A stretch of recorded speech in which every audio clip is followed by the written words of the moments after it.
नमो अरिहंताणं नमो सिद्धाणं नमो आयर्याणं नमो उवज्झायाणं नमो लोय सव्यसाहूणं। त्रिलोक त्रिकालवर्ती परमार्थ आप्त परमात्मा भगवान जिनेन्द्र देव,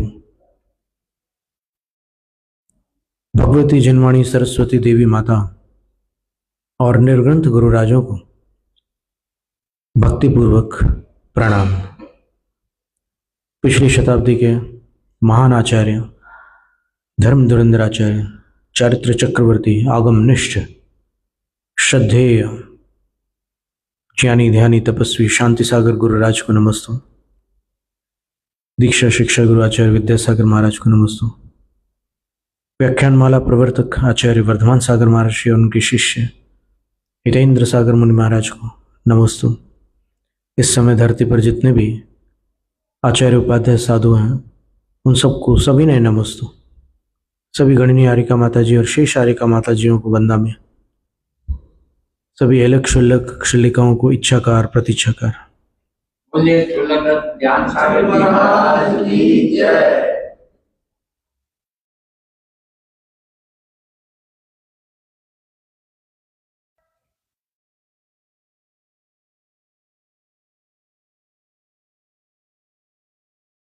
एक बात अब निकली थी कि युवा वर्ग है या जो किशोर वय वाली संतान है उनको अनुशासित कैसे करना। 3 मकार की बात आई थी, मनी, मोबाइल, मोटरसाइकिल, इन पर पाबंदी लगा दो तो 1 सप्ताह में वो आज्ञाकारी, विनम्र और मातृभक्त पितृभक्त हो जाते हैं। लेकिन ये तो अनुशासित करने की बात भी, संस्कारित करने की बात भी आवश्यक है। कैसे संस्कारित करना है तो उसमें साइकोलॉजी में बताते हैं कि वो बच्चे जो होते हैं ना वो देखकर सीखते हैं। अपन लोग क्या है कि सुन करके बहुत सारी बातें सीख लेते हैं, लेकिन वो देख करके सीखते हैं। तो जब आप उनको लेकर के आते हैं, गुरुओं के पास लेकर आते हैं या फिर मंदिर में लेकर के आते हैं, तो आप उनको कहते हैं बैठ जा, ढोक दे, प्रणाम कर, ये आप उसको कमांड्स देते हैं, आदेश देते हैं। तो उसके स्थान पर आप स्वयं वैसा करो। और वो खड़ा है बाजू में, उसको भी कहेंगे संकेत से, जितना कम बोलोगे उतना ज्यादा सीखेगा वो। ये बड़ी विचित्र मनोविज्ञान की जानकारी है।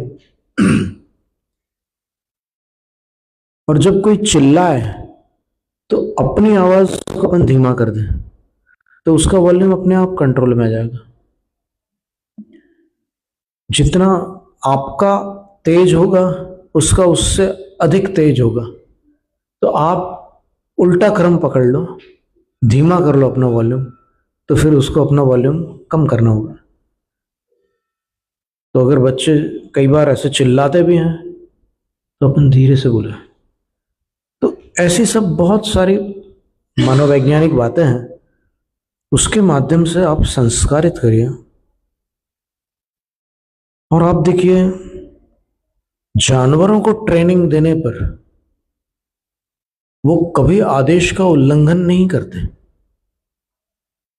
तो इंसान को अगर वैसी सही ट्रेनिंग दी जाए तो वो आदेश का उल्लंघन कर सकता है क्या? कभी नहीं कर सकता।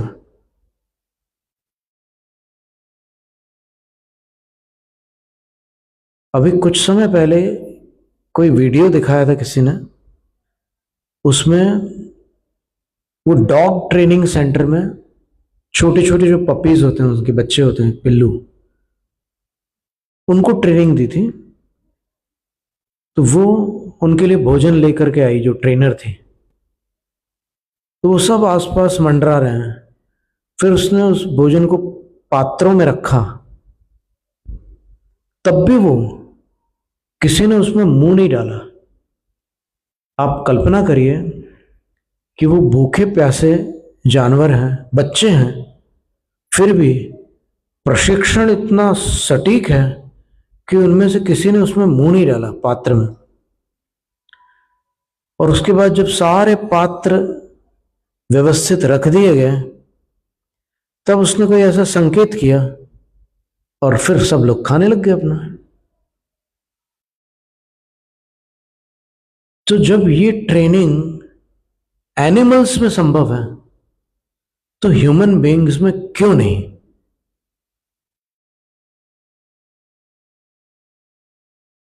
सैनी पंचेंद्रिय दोनों हैं, वो भी हैं और यहां अपन भी हैं।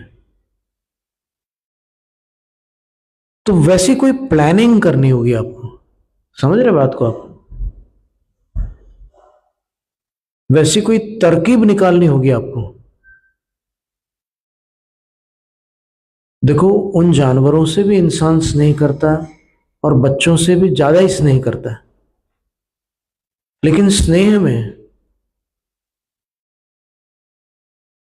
प्रशिक्षण को आप गौण नहीं कर सकते, उसको जारी रखना होगा। 1 वर्ष में एक बच्चा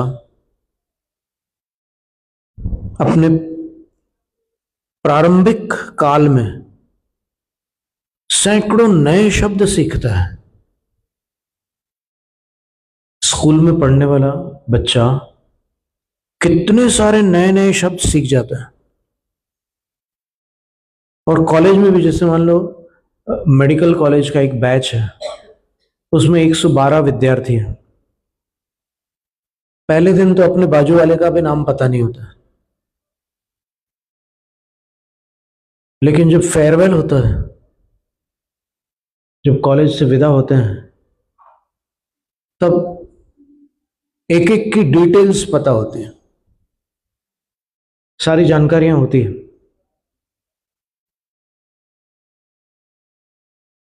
और अच्छी संगति में अच्छी चीजें सीखते हैं, बुरी संगति में बुरी चीजें भी सीखते हैं। जिनको शुरू से ऐसे संस्कार मिले हैं, वो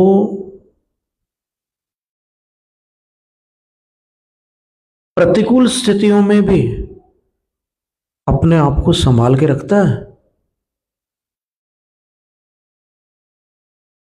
उसके सारे सहपाठी व्यसन कर रहे हैं, लेकिन वो अपनी मर्यादा का ध्यान रखता है कि नहीं है, हम वहां उतर नहीं सकते। उस गड्ढे में उतरना हमारा काम नहीं है।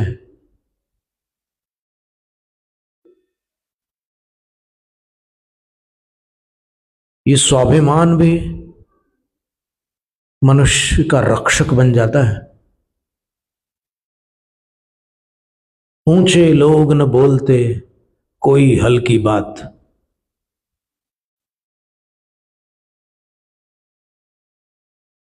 पूरा दोहा है वो, हम आपको सुनाते हैं।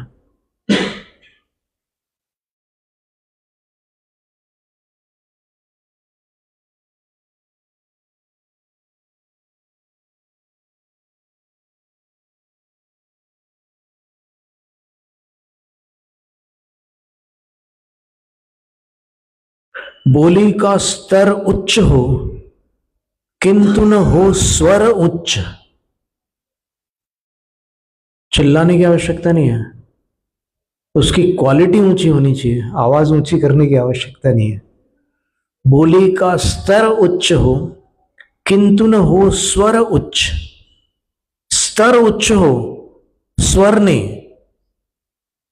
ऊंचे लोग न बोलते, बोल कभी भी तुच्छ।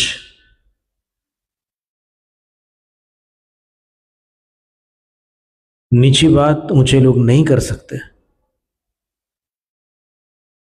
वाणी संबंधी और भी बहुत सारी बातें।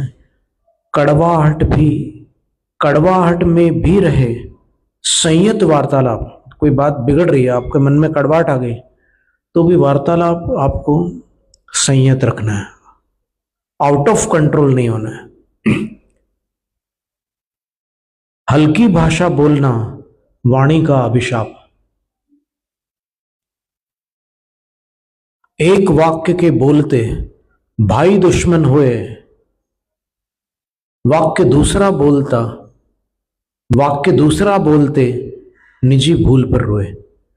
एक बात आप करोगे तो वो दुश्मन बन जाएगा, और आप उसी बात को दूसरे ढंग से करोगे तो उसके आंसू आ जाएंगे और अपनी भूल पर पछताएगा।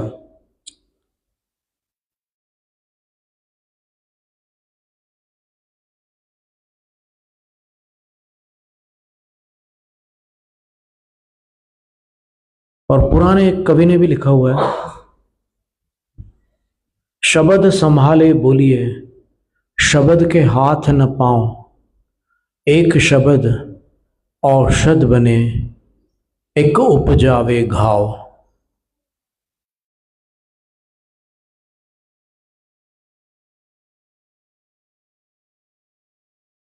तो संस्कार के विषय में भी उसके बैचेस हैं।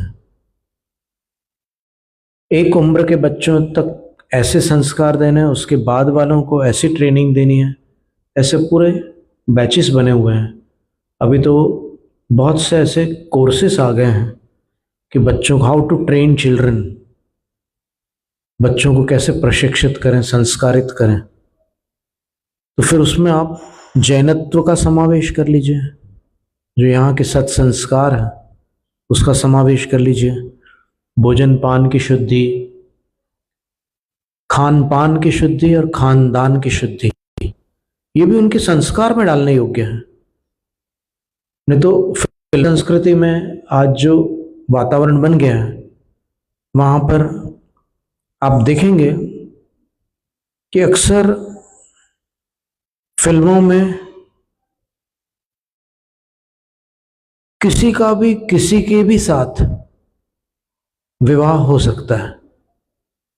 ये जन जन के मन में फिल्मों के माध्यम से बैठ गया है कि अपने को इसमें कोई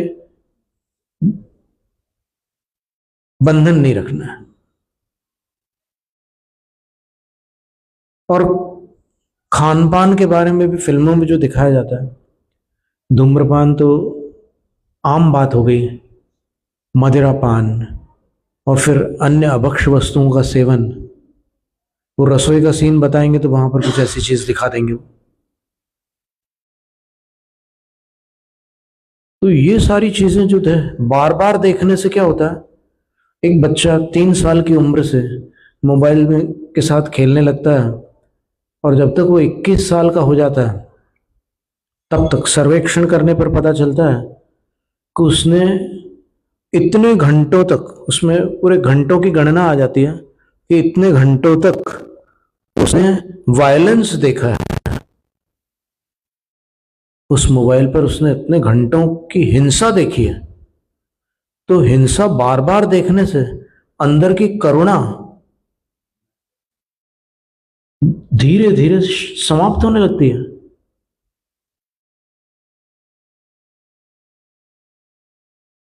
जैसे एक चुटकुले को बार बार सुनने से हंसी आना बंद हो जाती है,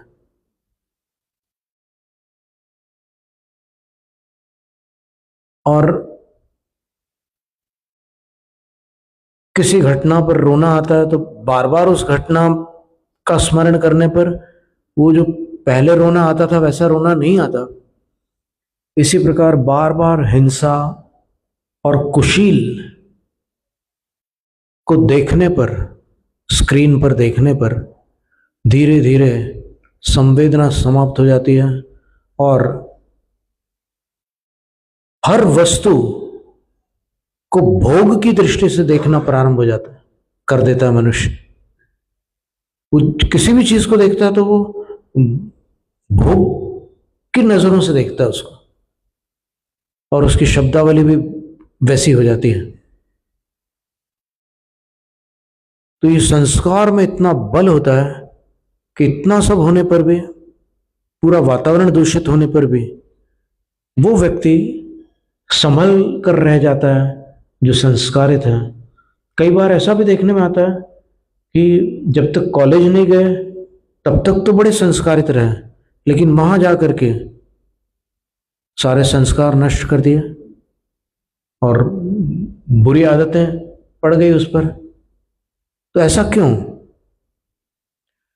तो कॉलेज के पहले वो यहां पर जो संस्कारित था उसको अच्छी संगति मिली थी, लेकिन उसको खुशी होना भी जरूरी है। इन संस्कारों में वो एक रूटीन जैसा ना बन जाए, उसको आनंद भी आए और उसको ये भी समझ में आए व्यसनियों का व्यसन कैसे छुड़ाओगे। या फिर कोई शुरू कर रहा है व्यसन, धूम्रपान प्रारंभ कर रहा है या और कोई व्यसन प्रारंभ कर रहा है, तो उसको आप कभी हॉस्पिटल के सर्जिकल वार्ड में ले जाइए और वहां उसको दिखाइए कि देखो बेटा, ये धूम्रपान का ये नतीजा है। गुटखा खाने से ये, इसका चेहरा देखो, पूरी ऐसे सिलाई लगी हुई है, जीभ गली हुई है। और अच्छे से देखना है तो देखो जाकर, उसको बोलो कि आ करे, और फिर तुम जी भर के खाओ गुटखा। पहले ये समझ लो कि उसका भविष्य ये है गुटखा खाने वाले का। और गुटखा, गुटका और गुटखा दो अलग अलग शब्द हैं। गुटका जो होता है वो एक संग्रह पुस्तिका के रूप में होता है जिसमें बहुत सारे पाठ संग्रहित है, उसको गुटका बोलते हैं। और वो जिसमें तंबाकू, सुपारी और ऐसी चीजों का संग्रह होता है उसको गुटखा बोलते हैं, क्योंकि उसको खाता है ना, खा बोलते हैं। गुटखा खाओ, जीभ गलाओ, गाल गलाओ। तो ये सारी जितनी भी बुराइयां हैं उनके नतीजे दिखाओ ना उनको, या फिर वीडियोस में दिखा दो। आज तो सब चीजें उपलब्ध है ना, तो कम से कम उसको ये तो लगेगा कि फ्यूचर क्या है। व्यसन करते समय सबको मजा आता है, परिणाम भोगते समय किसी को मजा नहीं आता।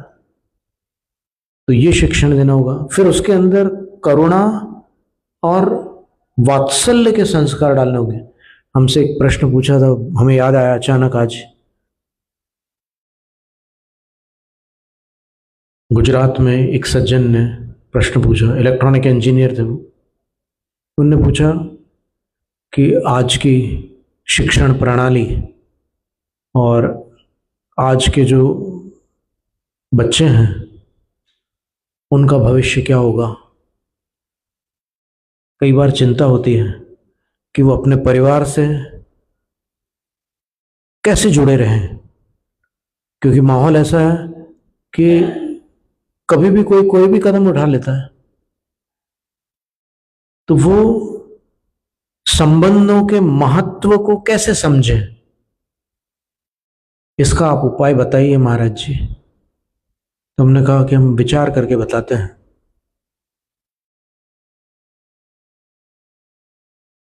फिर एक समाधान हमें प्राप्त हुआ, ये बहुत काम की बात है, कि अगर उनके अंदर आप करुणा और वात्सल्य के संस्कार डाल देंगे तो अगर संयोगवश वो भटक भी जाए तो कभी ना कभी वो लौट कर आएगा। वो इतना कठोर नहीं बन पाएगा कि हमेशा के लिए अपने उपकारी को ठुकरा दे। तो वो क्या है, तो उसके लिए दो उपाय बताए थे हमने। एक तो हमने कहा था कि भाई अस्पताल में आप रोगियों के पास ले जाओ, उसको बालक को शुरू से ले जाओ और उनसे वार्तालाप कराओ और रोगियों को कुछ अच्छी चीज पढ़ने के लिए दो ताकि उनका मन उसमें लग जाए क्योंकि पीड़ा तो पीड़ा होती है। अब किसी का पैर 6 महीने से लटका हुआ है, वहां पर हॉस्पिटल में पड़ा हुआ है, वो क्या हालत होती है, जो पड़ा है वही जानता है। तो उनसे मिलवाओ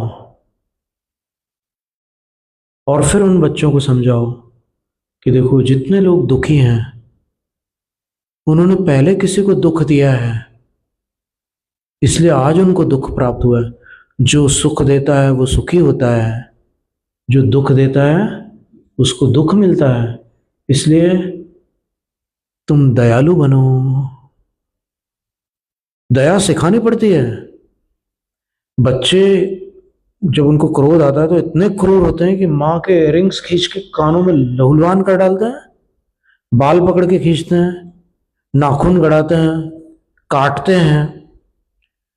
तो उनको ये प्रशिक्षण देना आवश्यक है। ऐसा मत, आप ये मत सोचो कि उसको बस पढ़ाई पढ़ाई पढ़ाई पढ़ाई पढ़ाई, वो बहुत गलत दिशा हो जाएगी उसकी, कुछ नहीं मिलने वाला पढ़ाई से। ये संस्कार जरूरी है। तो करुणा के संस्कार कब आएंगे? जब वो किसी को पीड़ित देखेगा। और फिर आप भी सीखोगे बहुत कुछ, क्योंकि एक कहावत है, a teacher can never teach without learning something new. कोई भी शिक्षक नई शिक्षा प्राप्त किए बिना कुछ नहीं सिखा सकता। वो जब भी कुछ सिखाएगा तो उसको कुछ नया सीखने भी मिलेगा। तो उनको ऐसे ऐसे स्थान पर ले जाओ, जो टूर्स होते हैं ना, बीच बीच में ट्रिप्स होती है बच्चों की, वो कुछ ऐसे मनोरम स्थल, पर्यटक स्थलों पर ले जाते वो लोग। आप माता पिता का कर्तव्य क्या है? दोनों मिलकर के काम करेंगे ना। टीचर्स अपना काम करेंगे, माता पिता अपना काम करेंगे। तो उनको आप ऐसे स्थानों पर ले जाओ, हॉस्पिटल्स वगैरह में, प्रोटेक्शन के साथ में, मास्क वगैरह जो भी सुरक्षा के साधन है वो सब लगा के ले जाओ। और फिर वो सर्जिकल वार्ड में उनको खास दिखाइए कि देखो, ये अंकल को तकलीफ हो रही है, आज अपन इनकी हेल्प करेंगे, तुम डरो मत। कई बार डर लगता है ना, जो बर्न वाले पेशेंट्स होते हैं, जले हुए पेशेंट्स होते हैं, उनको देखकर बहुत डर लगता है। लेकिन बोलो कि नहीं, देखो इनको कौन मदद करेगा? अगर अपन नहीं जाएंगे तो इनके पास तो कोई भी नहीं बैठ रहा है, तो अपन जा करके बैठेंगे और वहां बैठ करके आप अच्छी अच्छी बातें करो। और उनको, अंकल को बोलो कि आप अकेला मत समझो अपने आप को, हम लोग तो हैं, बच्चे लोग आपके साथ हैं। तो उनको भी बहुत सुकून मिलता है। तो ऐसे काम करने से बहुत जरूरी है। सिर्फ मंदिर में दान देने से काम नहीं होता। आप समझो बात को। बच्चों को आप अगर गुल्लक में डालना सिखा देते हैं, ठीक है, वो डाल देता है, रोज डालता है, पर उसके साथ साथ और भी चीजें सिखानी होंगी। बहुत सारा, ये लाइफ में बहुत सारी ट्रेनिंग जरूरी है। फिर उसको फिजिकल ट्रेनिंग भी देना जरूरी है। योग है, व्यायाम है, रस्सी कूदना आदि है, बहुत सारी चीजें हैं। पैदल चलना भी उसको सिखाना जरूरी है। हर जगह आप वाहनों में ले जाओ तो काम नहीं चलता, उसको पैदल भी चलना सिखाना होगा, नंगे पैर चलना भी सिखाना होगा। ये सब पूरी गुरुकुल शिक्षा पद्धति में सारी चीजें होती थी। अब तो क्या है कि ये वेस्टर्न कल्चर आ गया है यहाँ पर, तो सब जो एजुकेशन सिस्टम है उसमें भी पुनः संशोधन की आवश्यकता है। एक बात हो गई है, ये करुणा की शिक्षा हो गई। अब प्रेम की शिक्षा कैसे दोगे आप? प्रेम की शिक्षा देने के लिए उसको तोते, खरगोश और अन्य ऐसे प्राणी हैं उनके पास ले जाओ और उसको बोलो कि हाथ फेरो इसके ऊपर, तो वो हाथ फेरेगा।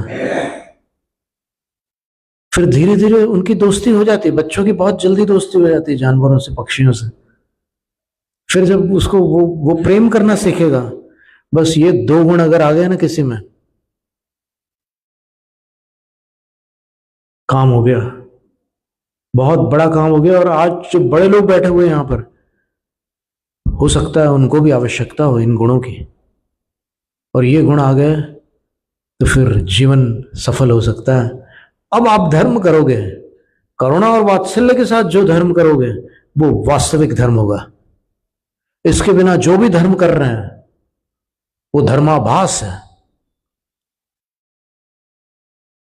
क्योंकि जिस धर्म में करुणा नहीं है, जिस धर्म में वात्सल्य नहीं है, वो काय का धर्म है। तो ये संदेश था, हो सकता है किसी के काम आ जाए। जैनम जयतु शासनम।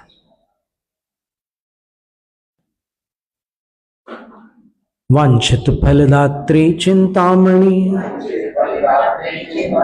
सदृश मात तेरा, वंदन करने वाले मुझको मिले पता मेरा।